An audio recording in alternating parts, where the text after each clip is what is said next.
All right, so my name is Jenny Collins, and I am the Director of Contracts and Grants here at the Office of Economic and Workforce Development. We have several team members on the call today supporting in various capacities. This recording will be posted publicly, so we ask that you please refrain from recording this meeting on your own. This includes using AI-powered tools or any other recording applications, whether for personal or public use. Next slide, please.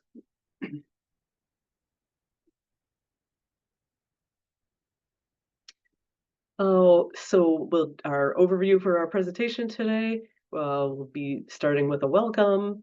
We will go through the details regarding the goods and services that are being procured through this RFQ. We'll go over the timeline and application process. We'll go through city supplier and compliance requirements, and then we'll ask for folks to hold questions till the end when we will go through questions and answers. The Office of Economic and Workforce Development mission is to advance equity and shared prosperity for all San Franciscans by growing sustainable jobs, supporting businesses of all sizes, creating great places to live and work, and helping everyone achieve economic self-sufficiency.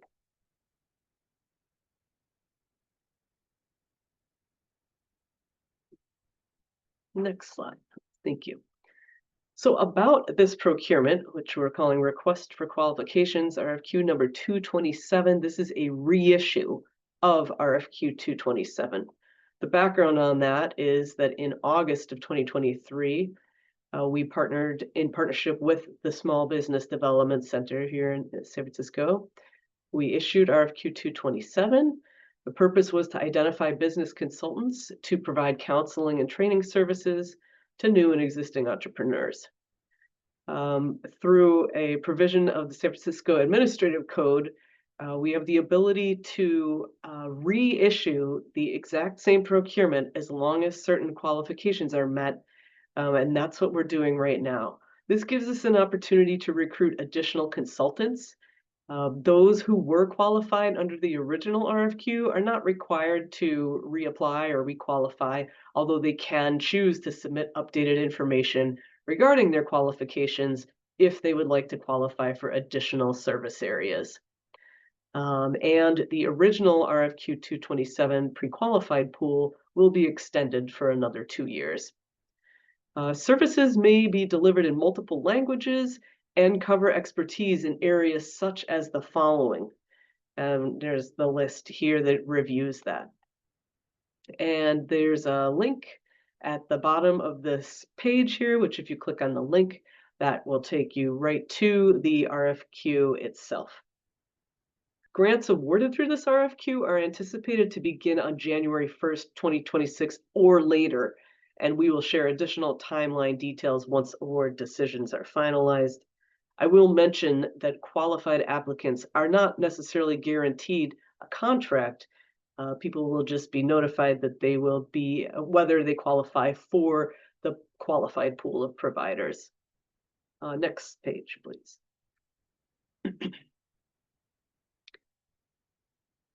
All throughout the presentation today, please feel free to submit any questions in the chat. We already have received some questions to our procurement email account, which we have logged and will also be responding to today and posting those answers online. So we'll be talking through those already. If there's additional questions that come up, please go ahead and post them. We'll be answering everything we can here, and then all questions will be logged, answered, and posted to the RFQ 227 website. People have until Wednesday, August 20th at noon to submit any additional substantive questions by email to oewd.procurement@sfgov.org. Again, the link is at the bottom that will take you to the RFQ. So as you enter your questions using the chat feature, if we need clarification, we may invite you to unmute. And technical questions like, I'm trying to submit the application form, etc., will be accepted until the proposal due date of Thursday, August 28th at noon. Next slide. And I'll be I'll be inviting Jessica Juan from the San Francisco SBDC to present this slide. Hi everyone, my name is Jessica. I'm the director of San Francisco Small Business Development Center. The San Francisco Small Business Development Center is hosted by the Office of Economic and Workforce Development in San Francisco. It's city resources that provide no-cost one-on-one business advising and training to entrepreneurs in San Francisco. And also SBDC is a national program as well that leverage the local, state, and federal fundings to provide such services to small business community. And here we have a list of assistance that we can provide one-on-one consultations we are providing to entrepreneurs. We have a list here. You can take a look at the list, but this is not the full list, just the major areas that we are providing to small businesses. I'm not sure if I've done with the previous slide. Can you go back to the previous slide? Probably anybody. Okay. And we provide, as mentioned, we provide both one-on-one business advising and group training to entrepreneurs through this contract. If you want to learn more about OEWD and its division, you can click into the link below. And also San Francisco SBDC has its own website. We probably can add it back to the slide. It's www.sfsbdc.org if you want to know more about the program in details. That's it. Thank you. Hey, Jessica. So on to the next slide. We'll go over again what services this RFQ is soliciting. The maximum budget request, the hourly rates are $75 an hour, which can go up to $100 an hour for CPAs, architects, attorneys, licensed professionals such as that. We anticipate issuing multiple awards. The total funding available right now, the anticipation is $1.5 million is the entire pool of money for all the contractors for initial as needed contracts. Eligible neighborhoods are citywide, and the populations is San Francisco small business community, including underserved and historically disadvantaged entrepreneurs. So OEWD's goal is to strengthen San Francisco's small business ecosystem by providing expert advising, training, and resource connections through the San Francisco SBDC. So those applicants who are determined to be qualified to provide services will join the pre-qualified pool in providing one-on-one advising, group training, and multilingual assistance across key business areas such as those identified previously. These services help entrepreneurs access capital, expand market opportunities, navigate regulatory requirements, and improve long-term business sustainability. Next slide. Okay, so the timeline. Thursday, August 7th, we published the RFQ. Today, we're having the Technical Assistance Conference. Next Wednesday, August 20th, is the deadline to submit substantive questions at noon, and those should be sent to oewd.procurement@sfgov.org. Proposals are due by noon on Thursday, August 28th. And then we hope to complete our review of qualifications and be able to issue notice because it's a public notice to everybody of who is deemed qualified. We hope to issue that by Tuesday, October 14th of 2025. And this is obviously a high-level timeline. If we have changes to this timeline, we will post them on the RFQ website, which is listed there, the link in blue. We do recommend checking this website regularly between now and the application deadline, just in case there are any critical updates. Our updates do include a date and timestamp, so it'll be pretty clear to see if something was updated since the last time that you checked.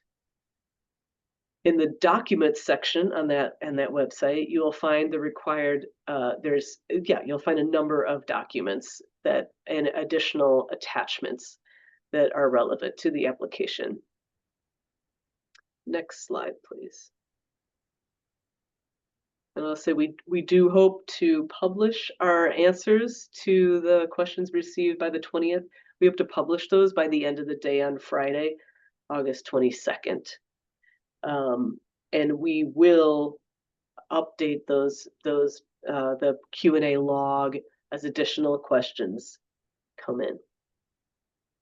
How to apply. Applications are submitted through our online system, and if you go to the website, you'll be taken to, it has a link for the online application. All the application questions are listed on that website in attachment A.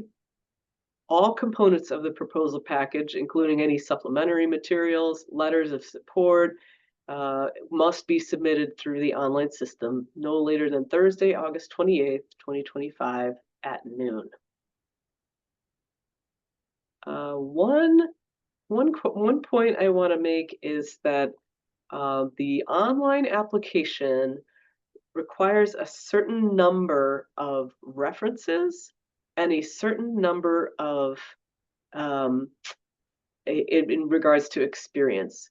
And so please make sure to provide the number that is requested, because that was an issue we had in RFQ 227 where people didn't necessarily provide the required number. So make sure to look for that carefully. Okay, next slide. Okay, so next we are going to talk about how to register as a city supplier. If anybody on the call is already a San Francisco supplier and already registered as a potential contractor, then that's great, but I'll go through this stuff anyway for anybody who's not. In order to, although you do not have to be an active supplier in order to apply for the RFQ, awardees must obtain an active supplier ID and be fully compliant within 10 days of receiving a notice of award.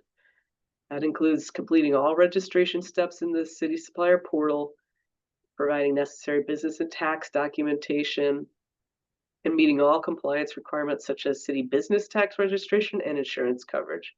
We strongly encourage you to begin this process now, as supplier registration can take several days depending on the completeness of your documentation and the time needed for city review.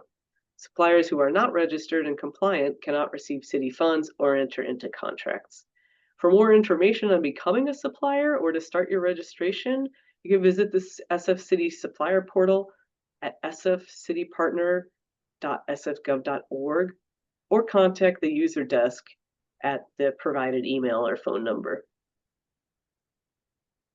So the next series of slides are regarding additional city compliance requirements. We will be talking through the slides. Adi, can you go back to the previous slide, please? Thank you. We will be going through these slides, and feel free to submit questions in the chat if you have additional questions. We will be covering the various items listed here. Okay, next slide, please. As just mentioned, in order to become a city supplier, which used to be called vendor, we encourage you to start as soon as possible, and the URL at the top shows you where to go to start that process.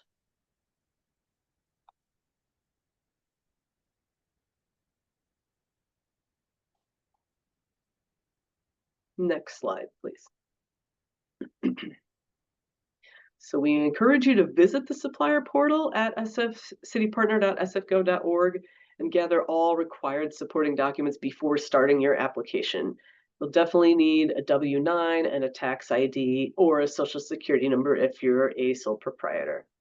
Step 1 in the supplierizing process is to obtain a bidder ID. You won't receive a supplier ID until you complete your business tax registration with the Treasurer and Tax Collector's Office and submit all required filings to the Contract Monitoring Division to demonstrate compliance with Chapter 12B, the Equal Benefits Ordinance. We'll go into those requirements in the following slides.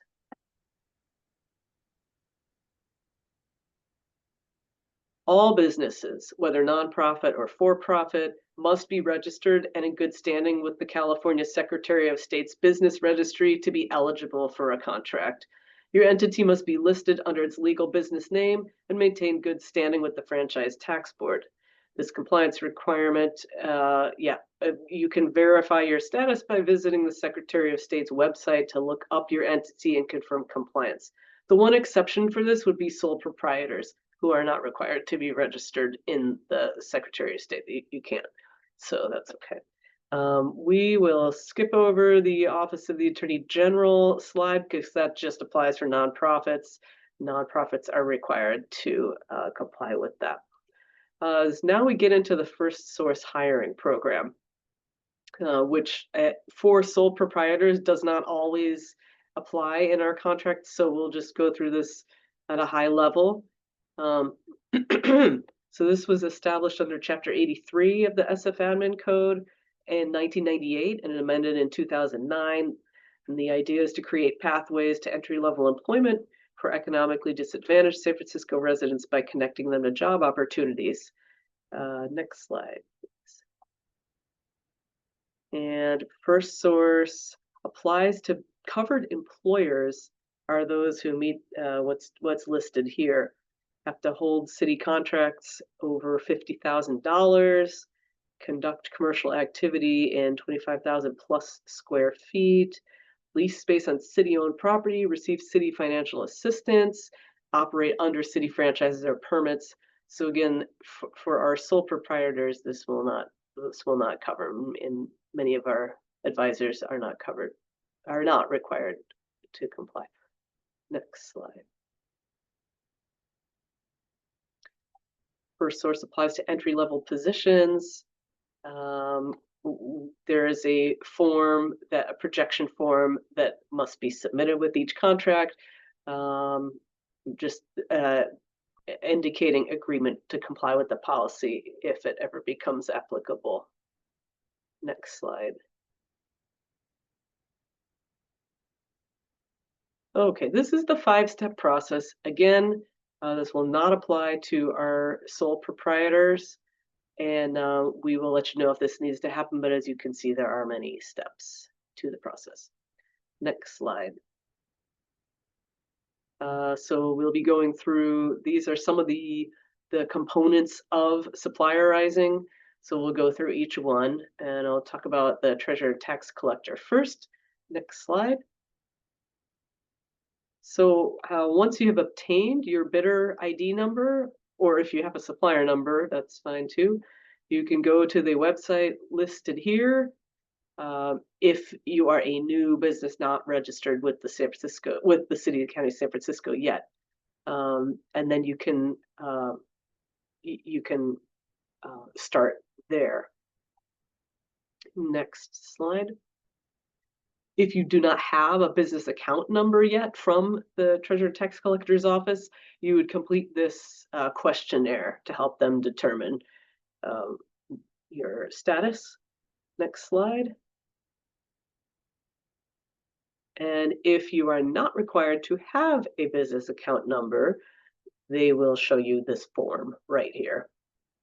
If you have questions for TTX, there's an email address listed here, which we would recommend contacting for assistance. Since they're a separate department from us, our team is limited in the support we can provide. Next page. So registration is required within 15 days after commencing business and renewed annually. We have the link here where you can register your business, and you can visit the tax collector's help center at the website listed previously. Okay, next page. And selecting yes enables our office to ask the supplier management team to link your bidder and supplier ID number with your business account number, which that's what needs to happen in order for them to be linked. Again, there's an email address here. You can email for assistance. Moving on to the next slide, we'll now shift to equal benefits compliance. This is administered by the Contract Monitoring Division. Again, it's going to generally apply to larger employers. Next slide.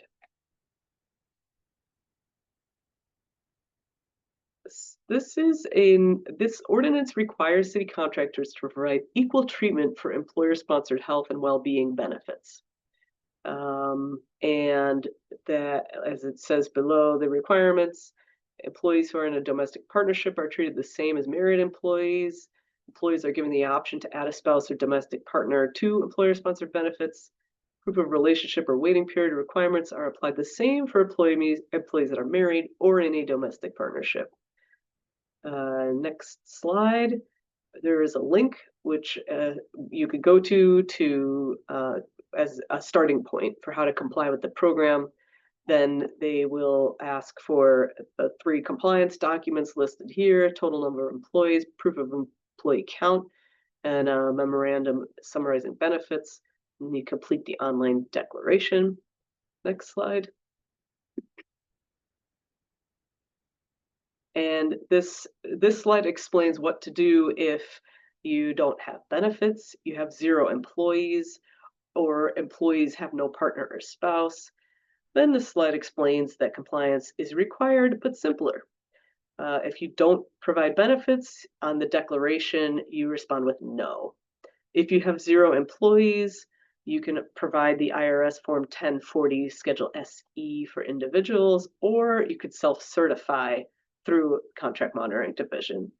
If employees have no partner or spouse, we would just document that if anyone's marital or partnership status changes, they are still equal benefits compliant. And this would be declared in a memo to employees. And next slide, please. So if you have any questions, there's a link here for more information on the Equal Benefits Program, a job aid for Equal Benefits Online Declaration, and also help from the San Francisco City Partner Portal. You can contact those entities directly. Moving on to the next slide, there's a contact page for the Equal Benefits Unit at the Contract Monitoring Division. And in our experience, they are very helpful in explaining exactly what people need to do and supporting folks in reaching full compliance. Okay, next slide, please. So these are 2 additional requirements for city suppliers: the minimum compensation ordinance and the healthcare accountability ordinance. Next slide, please. We'll start with the minimum compensation ordinance. So for for-profit and nonprofit employers that have 5+ workers anywhere in the world with a city contract, that they count as covered employers. Therefore, if you do not have at least 5 workers, then this will not apply to you. Next page, please. And what the minimum compensation ordinance is and indicates the following wage rates. There's a for-profit rate and a nonprofit rate. There are annual increases every July 1st, contingent on the city's budget. There are also requirements regarding paid time off, a minimum of 12 days, or an accrual rate of, as listed here. PTO is the worker's property. Unpaid time off of 10 days for use as unpaid sick time. Next slide. For the healthcare accountability ordinance, this is covered employers are those which have for-profits with 20 or more employees, nonprofits with 50 or more employees have a city contract. Okay, next slide.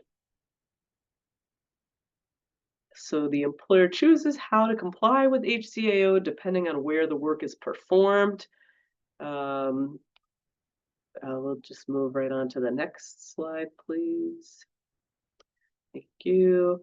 And so you could see there are different options here. We'll move on to the next slide. In order to contract with the City and County of San Francisco, both the MCO and HCO declaration forms are required for contracts that are $25,000 or more. And by completing the declaration forms, even if you are not currently, you don't currently meet the requirements for the ordinances to apply, suppliers are still required to fill out the declaration forms indicating agreement that if you tip over that minimum number of employees, that you will comply with the ordinances if they ever apply to your firm. And there is no waiver or exemption process for that declaration requirement.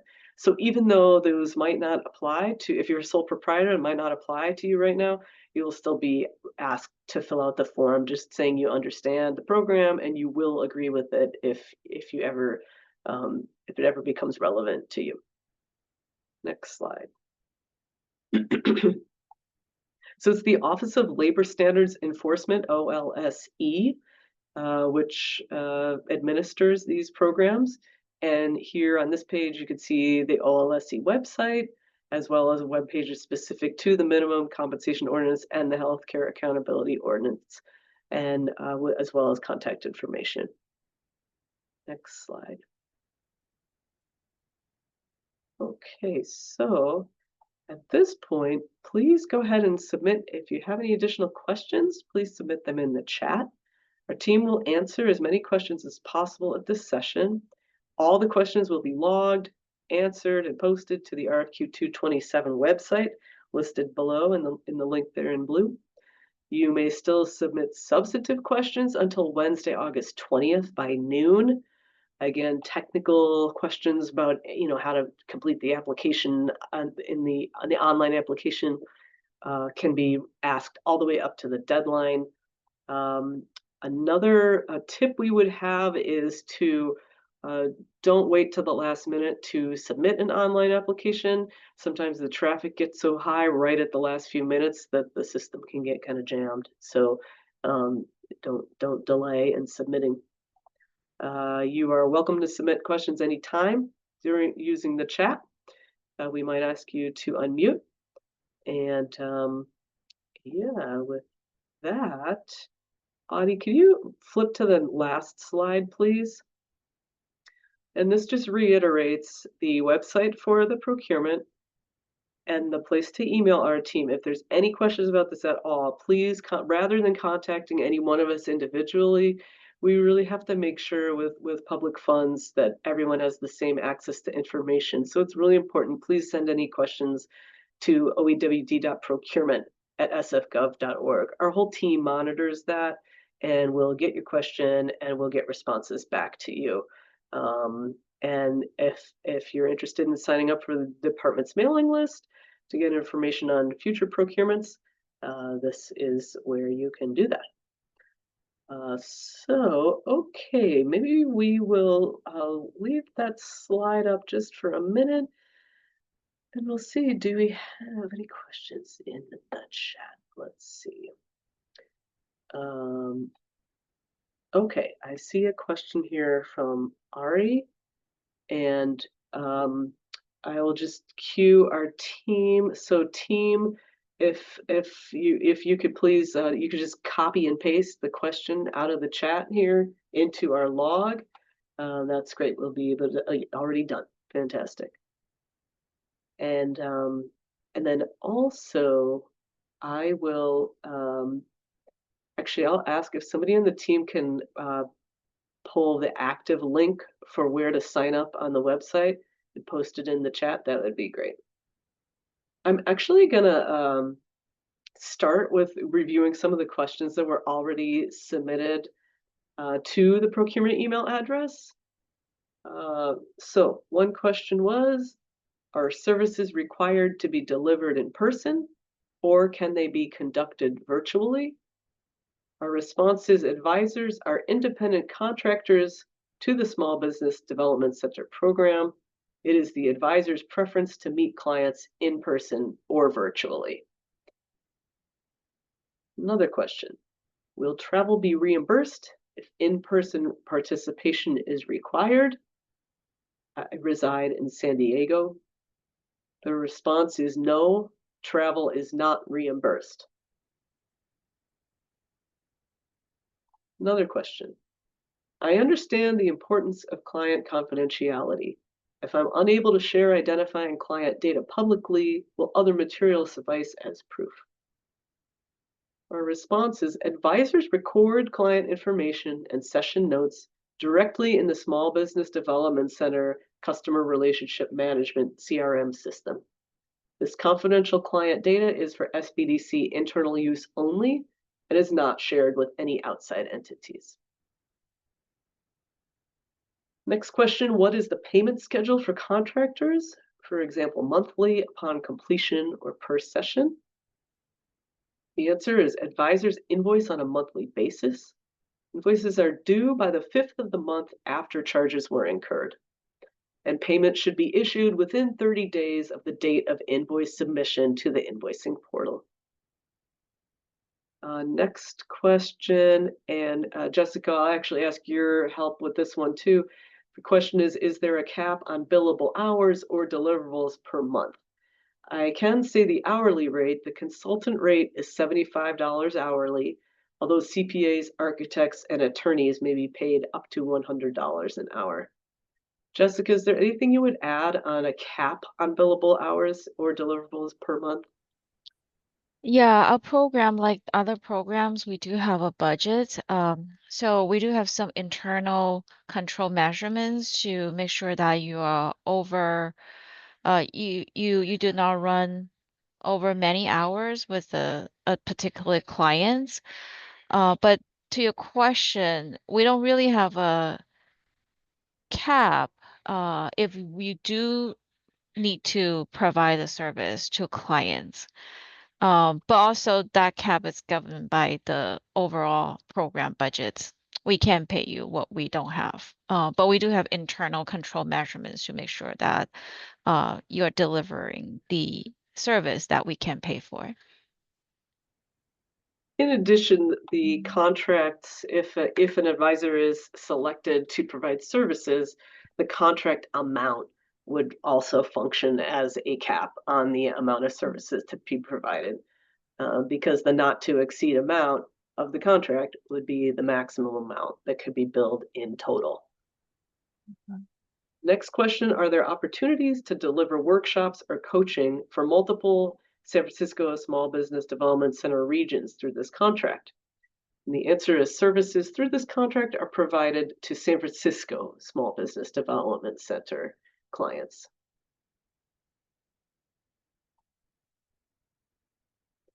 Okay, then we have a question from Ari. I may have missed it at the beginning, but why was the RFP reissued? We applied to the last call, but wanted to see how much we need to adjust our response. And also the small note, the link for the subscription doesn't work. So I'll ask again if anyone from our team is able to go onto the OEWD.org website. If you scroll down to the bottom, there's a place where you could sign up for the mailing list, and I could pull that in a minute, but if anybody else is able to put that in the chat, that'd be great. Okay, I'm going to ask for help returning to a previous slide on the PowerPoint, and the slide number is slide number 4. If it's possible for us to return to slide number 4, that would be great, please. It's about the RFQ 227 reissue fall 2025. Okay, so the history in August of 2023, OEWD and SBDC issued RFQ 227 to identify business consultants to provide counseling and training services through the SBDC. Through a provision of the admin code, we have the ability to reissue exactly the same procurement as long as certain criteria are met. When the procurement is reissued, as now, applicants who qualified under the original RFQ 227 are not required to requalify, but may choose to submit updated information regarding their qualifications. Also, this reissue is an opportunity for new applicants to apply. So I want to emphasize this point here. For people who applied to the original 227, if they were found to be not qualified for the pool at that time, they are welcome to reapply this time and submit additional updated information regarding their qualifications, because 2 years have gone by, so people might have provided additional services in any one of the categories. In addition, if anyone was found qualified under the original RFQ 227, but maybe not for all the program areas they applied for, if they see additional program areas they would like to apply for this time, they can reapply again, submitting qualifications for those areas. But to repeat, anyone who was qualified under the original RFQ will continue to be in the qualified pool for those service areas that they were found qualified for originally. And this reissue will extend the life of the pre-qualified pool for an additional 2 years. So I hope that answers the question, and please feel free to just put in the chat if any additional clarification would be helpful. Okay, thank you. I see we have the email list link posted there. Thank you very much. And next question, do advisors need to sign a contract for any length of time? So once we have completed after applications are submitted, proposals are submitted, our team will review the submissions to determine who meets minimum qualifications. And for those who do, they'll be notified that they are part of the pre-qualified pool of advisors. And then for the next 2 years, that pre-qualified pool will stand as a qualified pool, which the Small Business Development Center team can pull from if they want to get into contract with a particular advisor based on certain, because there's many different areas, or there could be language capacity, there could be multiple reasons to pull certain suppliers. When the team determines who they'd like to get into contract with, then they begin contract negotiations. The contract term would initially be from 1 to 2 years of a contract term, which then could be extended up to 10 years if there's a need, if there's a mutual interest in that. What's important to emphasize is that nobody in the pre-qualified pool is guaranteed to get a contract. It just establishes qualification to be able to contract with the city. So the contract, so back to the question, do advisors need to sign a contract for any length of time? Our general contract terms would be 1 to 2 years. Okay, I'm not seeing any other questions at this time.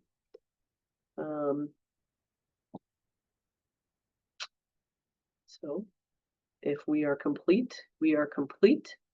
I'll just reiterate, please make sure to send. This is the email address in the chat. If there are any additional, thank you for that slide update.